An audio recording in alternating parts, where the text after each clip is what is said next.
Guys, welcome back to Lawson's Car Reviews. My name's Tristan, and today I think I've got the most special car that I've had on the channel yet, which is a 2021 Toyota Supra, and it is the premium edition. So you've got the base level Supra, the premium, and then you've got like the A91 or the launch edition. So this is the middle of the pack Supra.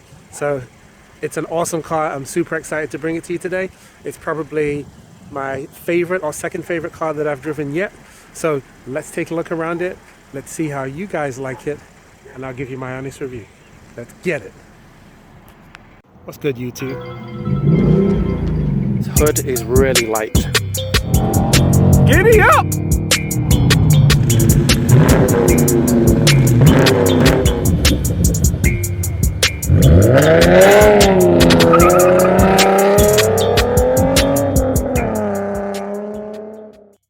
If you haven't already, be sure to subscribe to the channel and make sure that you hit the notification bell so that you can be alerted of any new uploads that I do, and hit the like because it helps the channel to grow.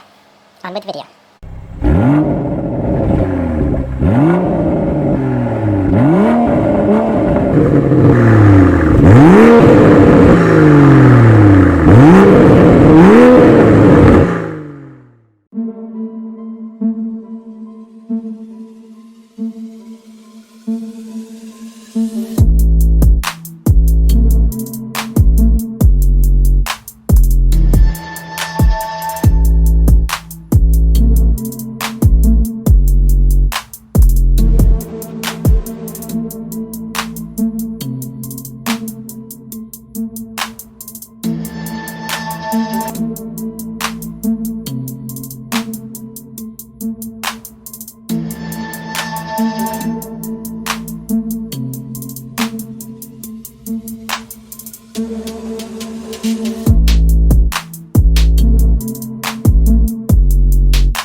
So, unless you've been living under a bush, this is the Mark V Supra. So the Mark IV is the most famous Supra. That is the one that Paul Walker and the Fast and Furious movies kind of made this car iconic, and it's had a big resurgence. But this is the Mark V, and I know a lot of people had some bad things to say about it because it was partnered with BMW. So BMW makes the engine and it's got a BMW interior, but the shell and everything else is Toyota. And I'll be honest with you, in the beginning, I was one of those people that was totally knocking the car and saying that it should be a fully Japanese build. But the car has actually grown on me, and the more I think about it, it's kind of dumb. If you really think about it, BMW are renowned for making awesome inline six engines.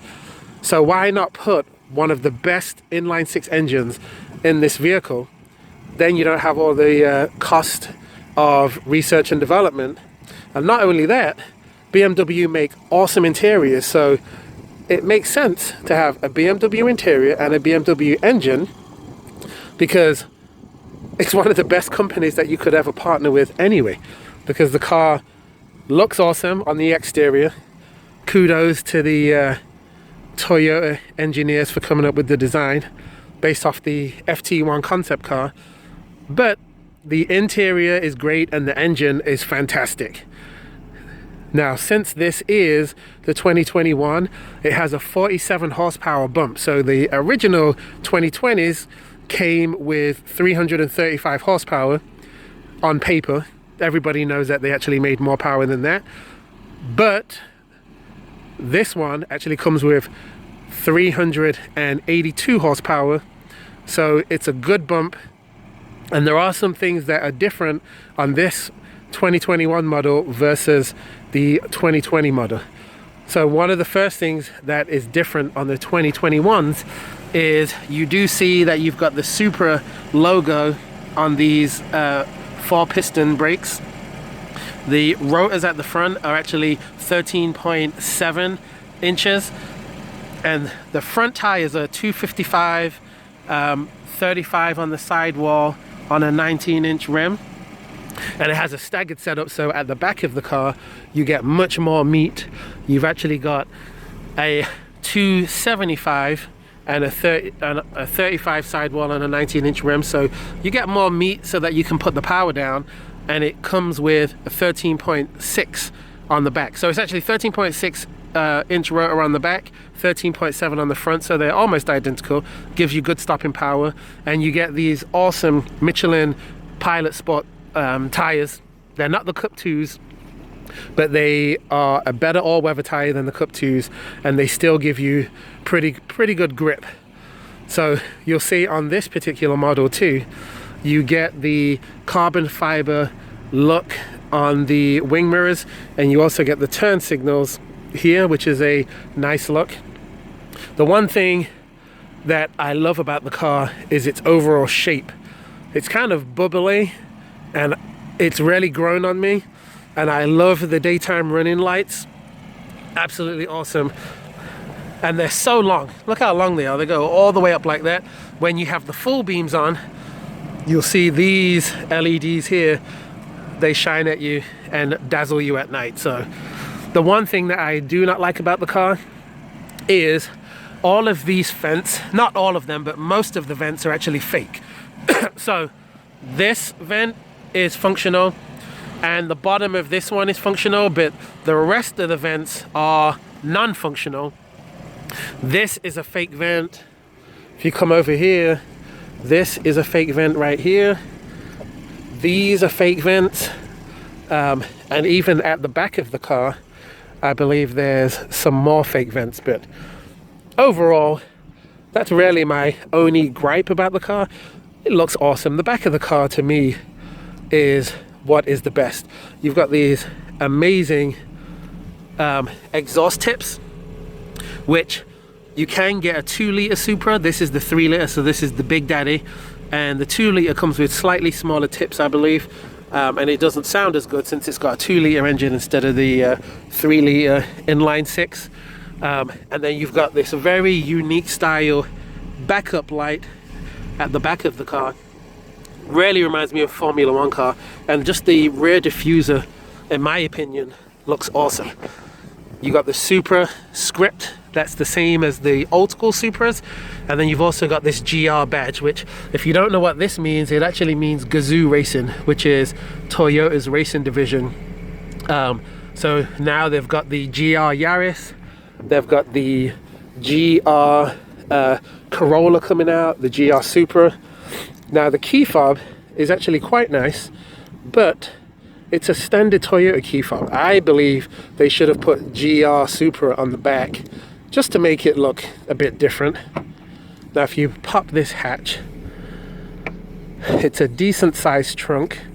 I believe it is a 10.2 or 10.5 cubic feet trunk, and you've got the nice Supra script there. And this particular model comes with the JBL sound system, and you do get these 2 subwoofers at the back, so when you crank this up, it sounds really nice. I like the look of that. I mean, you can fit a decent amount of stuff in it. I mean, you're not going to be fitting 2 full-size suitcases in there anytime soon, but it's still a decent size for a sports car. Now if we move to the interior of the car, you can see, like I said, it has the JBL sound system, and you've got a speaker here, you've got speaker down there, you've got the 2 subs in the back. It's a very nice door panel, if you ask me. It's pretty plain as far as the styling, but I think it looks good. You have a chrome looking Supra nameplate here as you walk in, and you do get 2 memory seat settings on these, and the seats themselves look really good. I really like this silver piece here. Makes the car seem very premium. And then as far as the steering wheel, the only thing that I dislike is this. I feel like should be silver around here, and it should say GR right here, and maybe Supra in the middle. The Toyota badge is not bad, but this bit looks a bit cheap. They could have done something different with that. And then also the steering wheel itself is very thin. BMW steering wheels, especially in sports cars, are kind of thick, and this wheel is good, but the ones on the BMW are definitely better in my opinion. The dash here is awesome. It's very plain, but it shows you everything that you need, and I actually like a simple dash. And you do have a heads-up display that shows you your speed and the speed limit. And then on the 2021s, you actually get an 8.8 screen, and as you can see, it's got all of the safety features here. It's got trajectory when you put it in reverse and you try and turn. And then the car does come with wireless charging down here, and the car is mated to this 8-speed automatic. And if you're familiar with BMWs, you'll realize all of this is BMW. Now, everything is soft touch and very nice. There's not much storage in the car. You've got this little cubby here, and you've got a very small glove box, which is full, so I won't even show you that. And you've got these cool AC vents, and all the other controls are here, which, like I said, it's exactly the same as what BMWs have. And BMWs are very intuitive, very easy to use as far as the interior features. So I really have no complaints. If Toyota was going to partner with anyone, BMW was the best person to partner with. Let's go ahead and take a look under the hood. So in classic BMW fashion, you do have to give a pull twice on the lever to open the hood, and that's how you get it open. The hood is actually rather large, but I think it looks pretty cool. And you do on the side get this superscript right here. What are we looking at? So one of the things what they changed to make this car make 382 horsepower instead of 335 is they changed some of the pistons, and they did some exhaust work and a few other minor things. That's how they got to that number. But they also stiffened up the front. The 2020s do not have these braces to give more stability, but the 2021s do, and that's probably why the handling feels different according to people that's driven both models. But this is an awesome inline 6 engine. I love it. It's got so much power. It's got way more power than I thought, and everybody knows it's very easy to tune an inline 6 with a turbo. You can do a downpipe and a tune, and this car will smoke a 5.0 Mustang or a Camaro. Let me go ahead and give you some of the specs on the engine. So, as I already said, makes 382 horsepower, 365 foot-pounds of torque. The car does 0 to 60 in 3.8 to 3.9 seconds, which is extremely quick. And it does the quarter mile. I've seen varying times, anywhere between 12.1 and 12.5 seconds maximum. Top speed is limited to 155 miles an hour, which seems to be the magic number that most cars are limited to nowadays. And it's mated to an 8-speed ZF automatic transmission, which shifts extremely quickly. Miles per gallon is 22 in the city, 30 on the highway, which to me is a great number considering how much performance this car has. And the car also weighs 3,397 pounds, and MSRP, it's supposed to be around $54,590, but when I've been looking at these to buy them, they've been going for the high 50s all the way up to the mid 60s. So it's very much like the C8 Corvette, where they say it's going to be one price, but then there's a whole bunch of dealer markup because these cars are so coveted. But like I said, this is a BMW inline 6 engine, and it makes an awesome amount of power.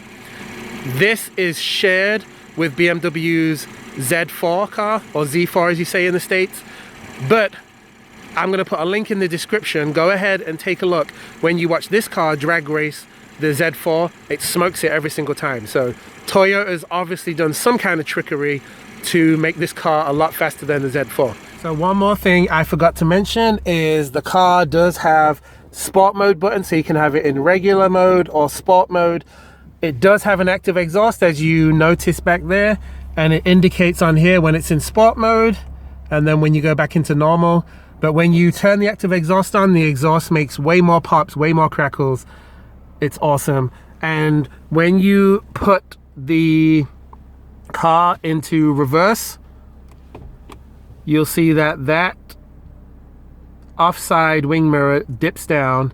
The car does have all kinds of safety features as far as active cruise control and lane keep assist and all of those goodies, as well as plenty of airbags for your safety. And you do have an option on this car where you can tilt the mirrors in by pressing this button right here, and you'll see the mirrors fold in. They also do that when you lock the car and unlock it. They automatically fold in and fold back out. So without further ado, let's go take this thing for a spin, because it's awesome. Guys, do me a favor, don't forget to like the video, comment and subscribe, because it helps me get more of these cars and it helps me in the Google algorithm. And a like is free, so if you like cars like this, please like the video, because it really helps me out. Let's get back to the video.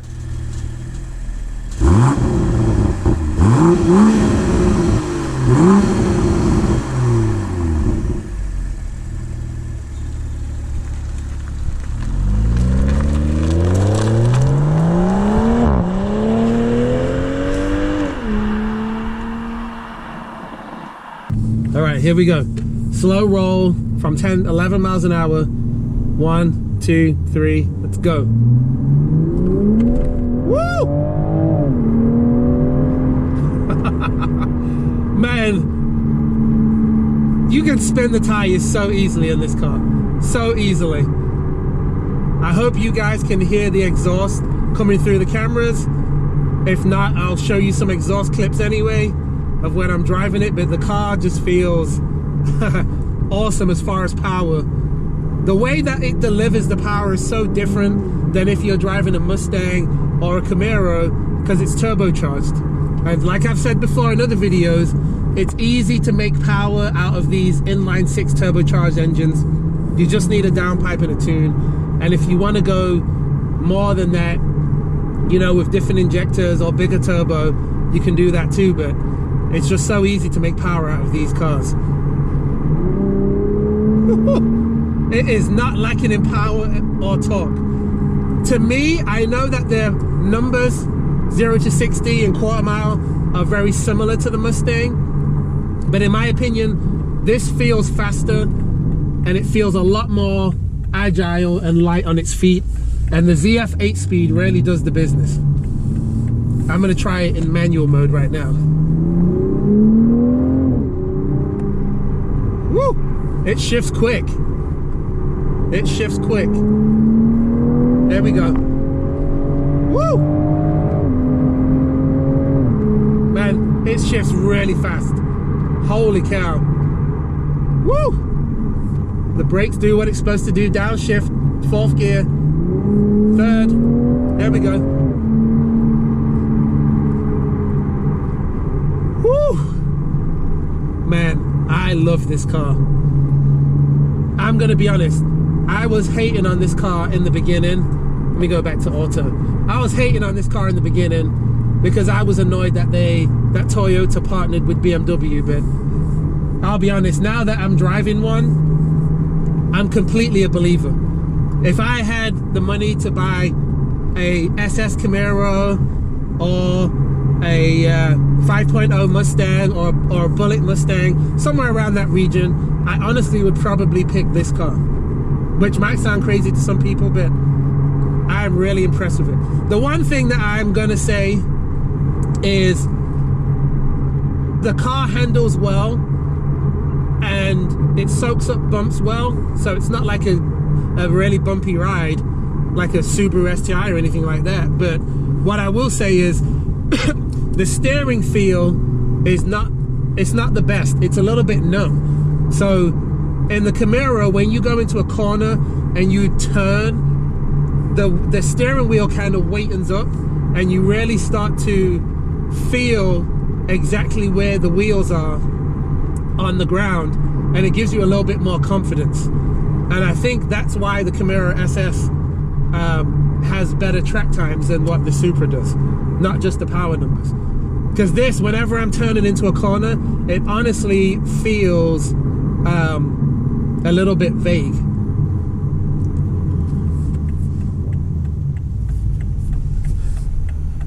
Okay, we're gonna take this on the highway in just a moment.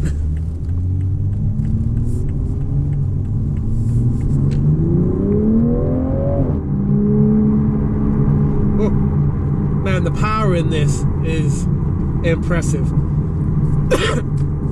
Here's the thing. In the 2020 Supra, Toyota claimed that the car made 335 horsepower. When they put it on the dyno, it made 335 horsepower to the wheels, which means that the car was probably making closer to 370. This car, they claim, is making 382 from the factory. But my guess is that, like BMW, they always underrate the horsepower in their cars, and Toyota. I feel like this car is underrated. I've driven the SS Camaro, I've driven the Mustang, I've driven a GTR, I've driven other fast cars. This car to me feels like it is way faster than 382 horsepower. And it feels like it's faster than 364 foot-pounds of torque, or 68, whatever the number is. Because the Mustangs make 420 torque, and the Camaros make 455 torque, and this car feels just as punchy as those do. So somebody's lying. Somebody at Toyota or BMW is lying about these power numbers. I tell you that.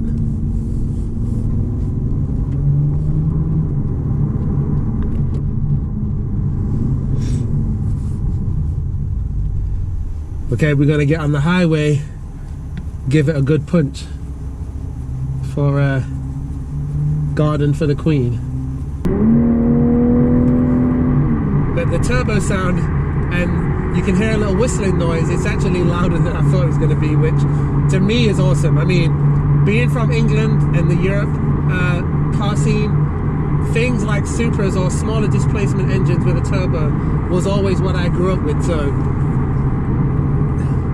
I'm definitely happy that Toyota has brought a good package with this car.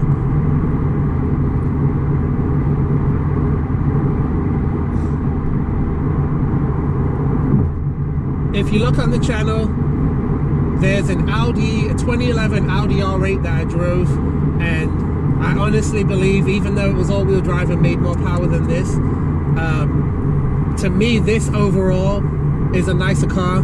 It's got a nicer fit and finish, and I don't know, I just like this more than the R8. The only other car that I've driven that I like more than this one at this point, or I like them close to the same, I'd have to drive them back to back, is the SS Camaro that I drove, which was a 2SS. This is nicer on the inside, but that car looked good on the outside, and it was more than fast enough, and obviously it made an awesome noise with its V8 engine, 6.2 liter. So this is on par with that. So yes, this is up there as being one of the top 2 cars that I've driven that I've enjoyed driving. That's how much I like this. So thank you, Toyota, for partnering with BMW. I think that you guys did a good job. I'm gonna go ahead and put my Lawson score up on the screen right now, and you'll see that obviously it's gonna get a good score. Don't forget, guys, like the video, comment and subscribe, and I will see you in the next video. Thanks for watching.